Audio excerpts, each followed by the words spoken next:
You ever feel like all those workplace fairness initiatives are, well, all talk? Lots of training sessions, but the actual rules of the game just never seem to change? Well, there's this incredible book from Harvard's Iris Bonet and Siri Chalazi called Make Work Fair, and it offers a totally different approach. It's a practical, evidence-based guide to building workplaces where everyone can actually thrive. So let's jump in. This right here, this is the core idea of the entire book. For so long, the focus has been on trying to fix people, telling them to lean in more, negotiate harder, just be more confident. But the authors argue that's completely missing the point. The real problem isn't the players, it's the field they're being forced to play on. And to make this super clear, they use this brilliant analogy. So picture two sprinters getting ready for a 100-meter race. Sprinter A gets a start right at the official starting line, but sprinter B, they have to start a full 20 meters behind. Now, most of our typical diversity efforts are like giving Sprinter B better running shoes or a fancy new coach. Sure, it might help a little, but Of course not, right? It doesn't matter how great their shoes are, they're still starting 20 meters behind everyone else. The only way to actually fix the race is to move the starting line so everyone begins at the same place. So the big question is, how do we actually do that in a real workplace? And that brings us to the book's core solution, this really powerful concept called behavioral design. The whole idea is that instead of trying to change people's deeply held beliefs, which is almost impossible, we can change the systems and the processes that guide our day-to-day behavior. What's so key here is that phrase, inherently biased brains. Look, the book accepts that we all have mental shortcuts and unconscious biases. It's just how we're wired to get through a complicated world. Behavioral design doesn't try to magically eliminate that wiring. Instead, it just builds a smarter, fairer system around it. And honestly, this is such a massive shift. It means we can move away from things like unconscious bias training, which, frankly, study after study shows has very little lasting impact on what people actually do. You just can't lecture bias out of someone. So this is the alternative. It's about making fairness the easy option, the default setting. It's about designing a workplace where doing the fair thing is just the most natural thing to do. So how do we start building this better system? Well, that's where the toolkit comes in. So what does this actually look like day to day? Well, the book lays out this amazing toolkit with super practical, actionable things you can do. We're going to look at 3 of the biggest ones: using data, setting targets, and creating the right incentives.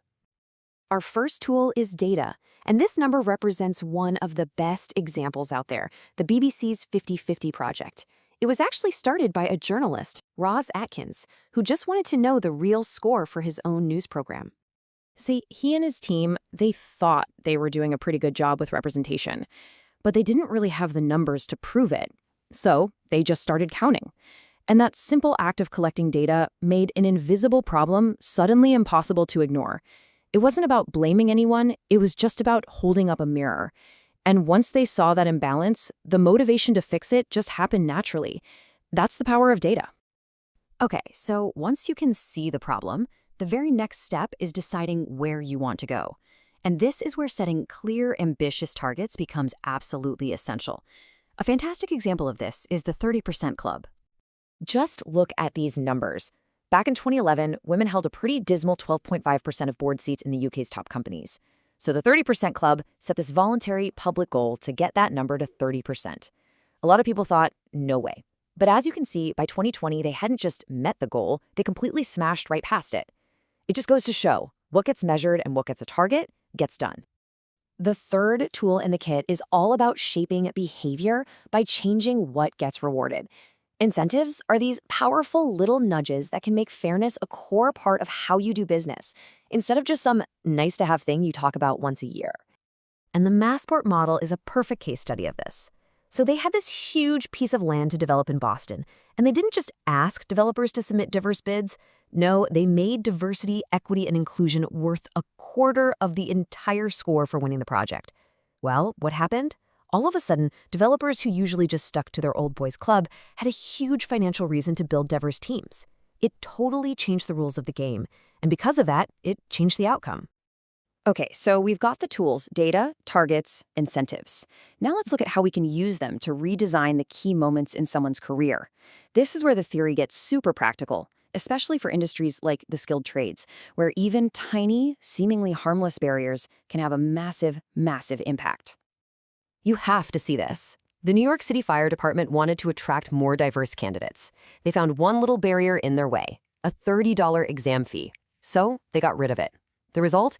An absolutely mind-blowing 83% jump in female applicants and an 84% jump in Black applicants.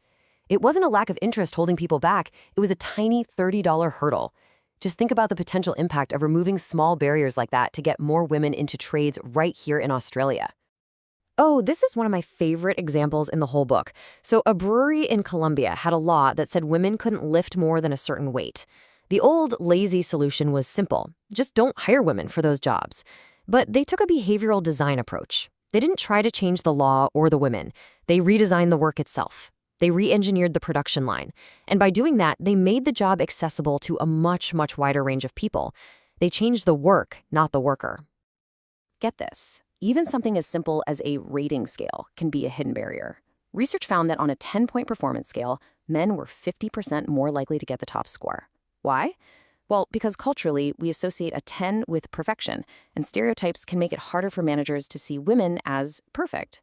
But when they redesigned the system to a 6-point scale, where a 6 just meant impressive performance, the gender gap completely disappeared. A simple, brilliant design fix. So when you put all these individual fixes together, the data, the targets, the redesigned processes, they're all building towards one big ultimate goal. And that goal is to create a culture where fairness isn't some special initiative we talk about. It's just normal. It's just how we do things around here. This quote comes from a law firm that really managed to embed fairness into its DNA.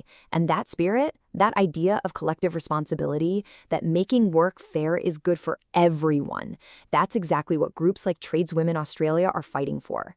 It's about creating an environment where every single person can show up and contribute their absolute best work, which is good for the whole industry and for our whole economy. So if you remember nothing else, remember these 4 things. 1. Stop trying to fix people and start fixing your systems. 2. Use simple data to actually see what's going on. 3. Set clear, ambitious goals to push for real action. And 4. Hunt for those tiny, seemingly insignificant hurdles like a $30 fee or a rating scale and redesign them to make fairness the default. And that leaves us with a final question for you to take away. This doesn't have to be some massive overhaul. Just think about your team meetings or your hiring checklists, how projects get handed out, or even how feedback is given. What's one small, concrete process you could tweak, maybe even tomorrow, to help move that starting line just a little bit closer for everyone?